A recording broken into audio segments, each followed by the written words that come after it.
there was a time that I got very sick. Please help me out. Thoughts of ending my life started creeping in. All of those people that did me wrong, I've forgiven them. I've moved on. Pain is shitty, guys. And I remember there was a time that I got very sick. It was something to do with my tooth. It was inflamed. It needed to be removed. And during that time, I was staying in Mabugu with my aunt, my bamnini, his family, and my aunt and her family. So I was staying at a family house. This was before I moved out.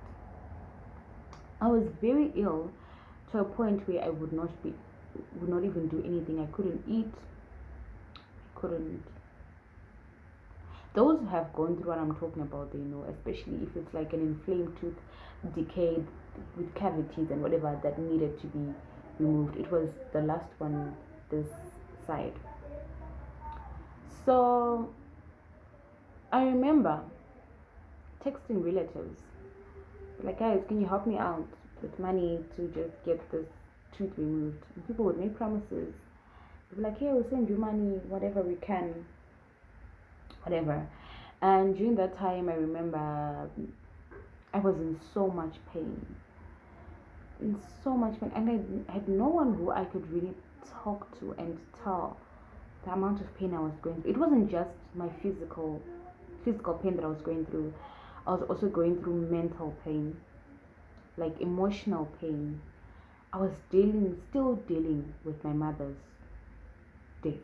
I was still grieving. So I slowly wallowed into the pit of depression, and thoughts of ending my life started creeping in. I'm not proud of it, but pain is shitty, guys. And me telling you this and being vulnerable like this is so that maybe I can inspire someone who's going through a similar situation to know that there is hope at the end of the tunnel. Do not give up on yourself, guys. I'm just retelling my story so that these thoughts or these memories no longer have power in my mind. So I'm in pain. I'm taking about 9 tablets per day, 3 in the morning, 3 in the afternoon, 3 in the evening, because the pain would not stop. No matter how much I tried, it would not. I remember I no longer had any money to buy pain medication. My tooth, I asked everyone that I knew, please help me out. People didn't have money. It wasn't their fault. And I remember just one woman, she helped me a lot. I'm very, very grateful to that woman. She was our neighbor at my grandfather's house. She had her musika, and I would go to her and borrow money and be like, can I please have $1 or 50 cents so I can just go and buy Brufen? Because the problem was with those painkillers, they would only last 23 days, so which means after 3 days I would need medication. I was sick with this toothache for about 2 weeks, until at a point where I couldn't take it anymore.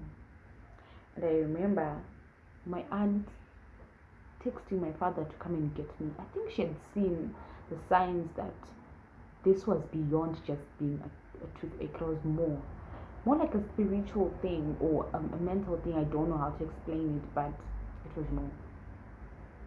My father came that day,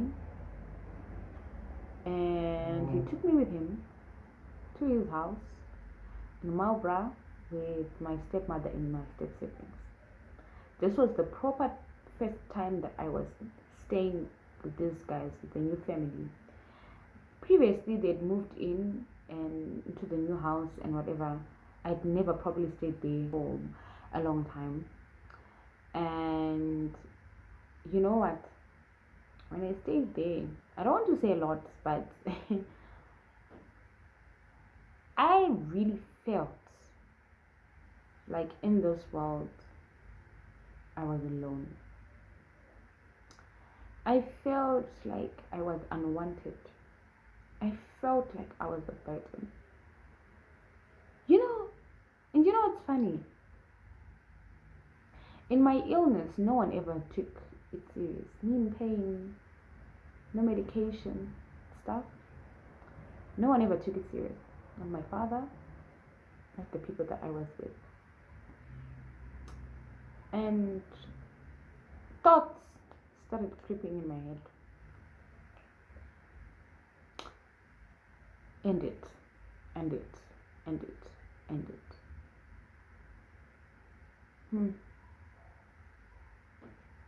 I remember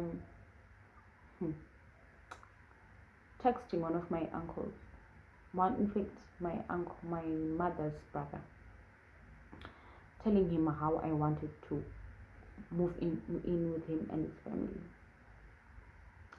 I remember he sent me some money to move to go to. The reason why I reached out to him was because I knew that if I didn't reach out, I was on the verge of doing it. I think I had told myself something like, if my uncle does not respond to me, then I'm going to end my life. Not because of just of the physical pain that I was going through, but of the neglect that I felt, of the betrayal that I would feel. And I'm like, I'm in this house, I'm sick, and no one seems to give a damn. Even my father's not doing anything. I see him buying groceries, I see him doing all this, and I'm seeing him not taking care or helping me out with what I was going through. My uncle reached out, he sent some money, and then it so happened that one Saturday I just thought of taking a walk in the neighborhood. I think this was also, I was now having double thoughts. I was very conflicted then.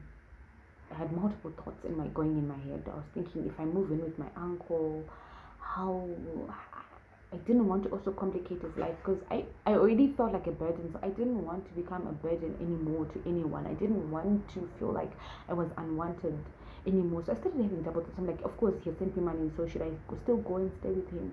Will he see me as a burden? Will I get the same treatment that I'm being treated at home? So I started having double thoughts. A part of me was thinking, I need to find a way to escape. I need to get a job. I didn't have any qualifications here. I was just out of high school. So I thought, what can I do? There was this lady who used to look for maids, and I actually sent her some of the money that I'd been given to my uncle. I sent her that money, and so that I could pay like a subscription, so I could get like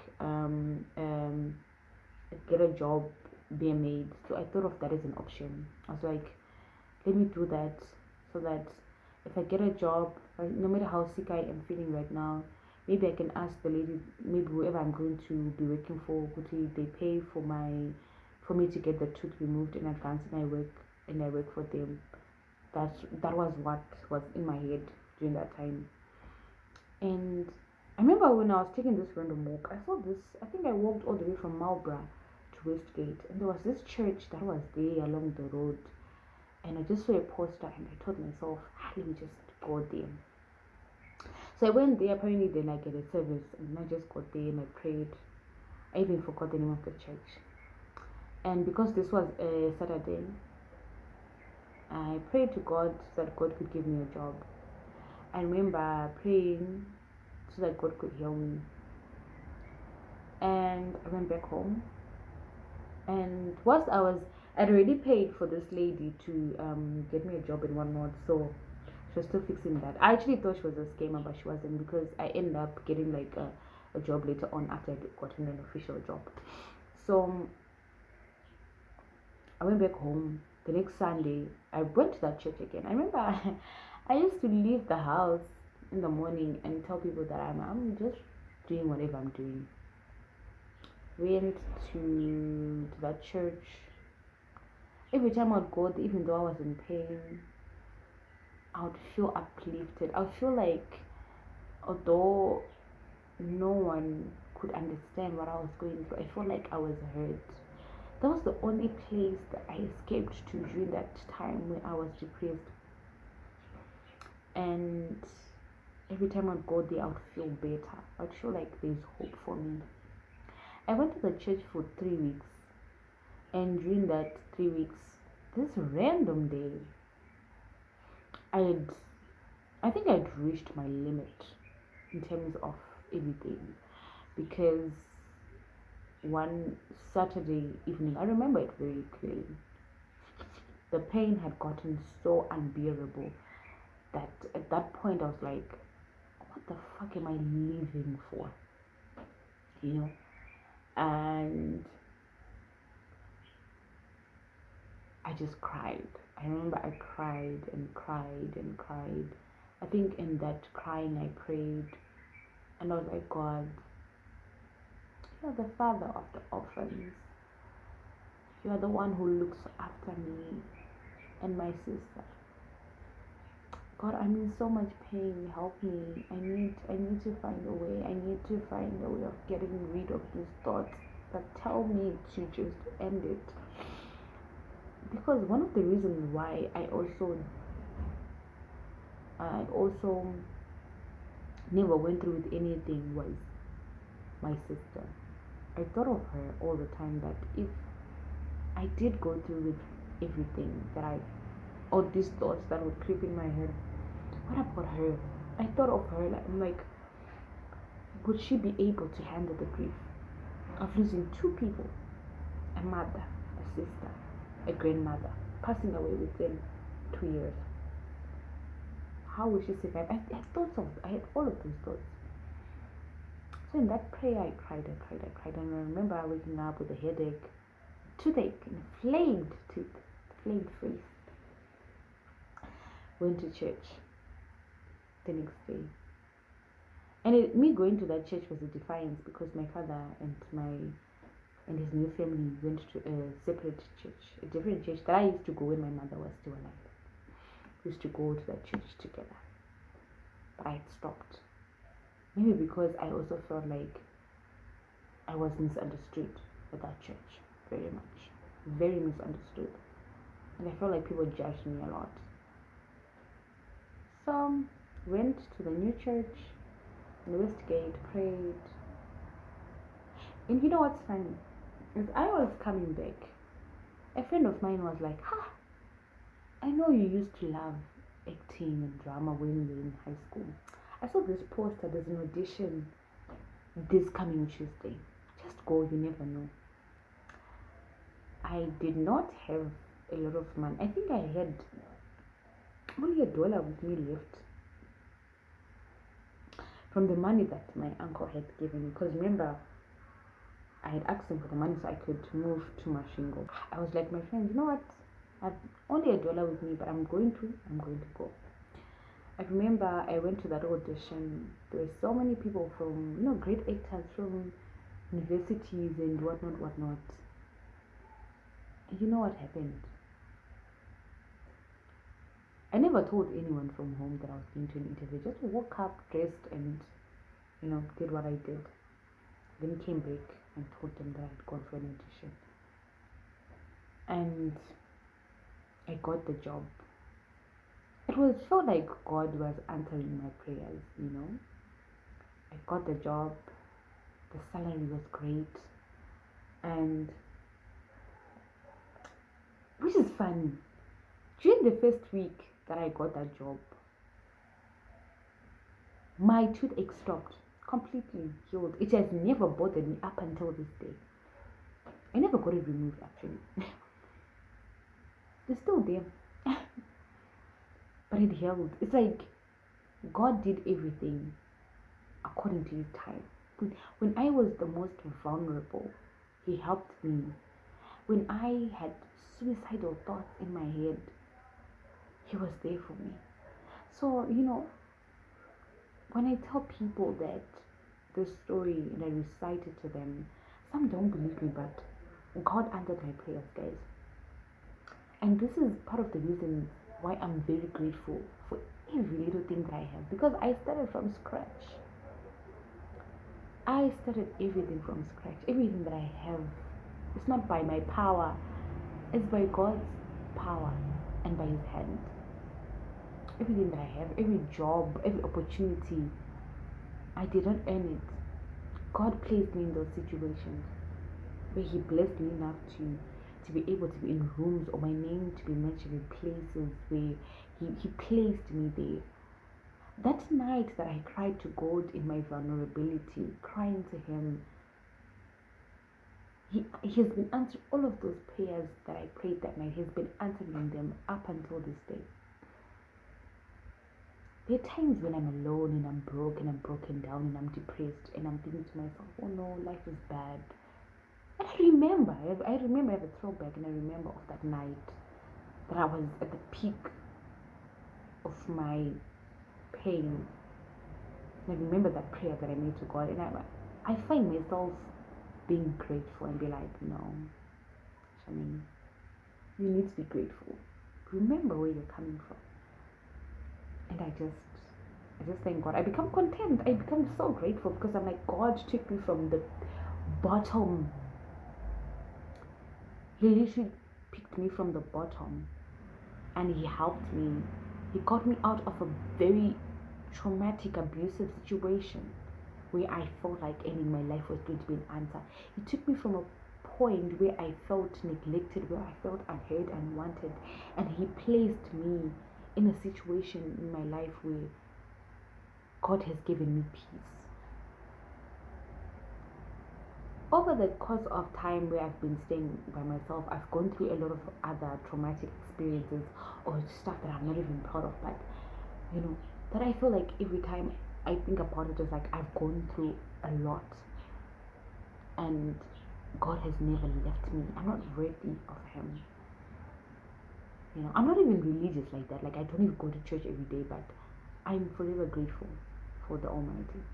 I'm forever grateful, guys. And I did this video, untitled as it may be, or me just randomly saying stuff out of my head, crying and whatnot. I'm saying this so that I can inspire someone today. I don't know what kind of situation you are in. You might be feeling like you're not enough, you're unwanted, you're unloved, you're a burden. You might feel like you're alone in this whole world. You're not. I'm telling you, you're not. God is with you. He will make things right. Don't give up on yourself. Everyone else might give up on you and they might feel like you are worthless, but I'm telling you today that you are worth it. He will not leave you.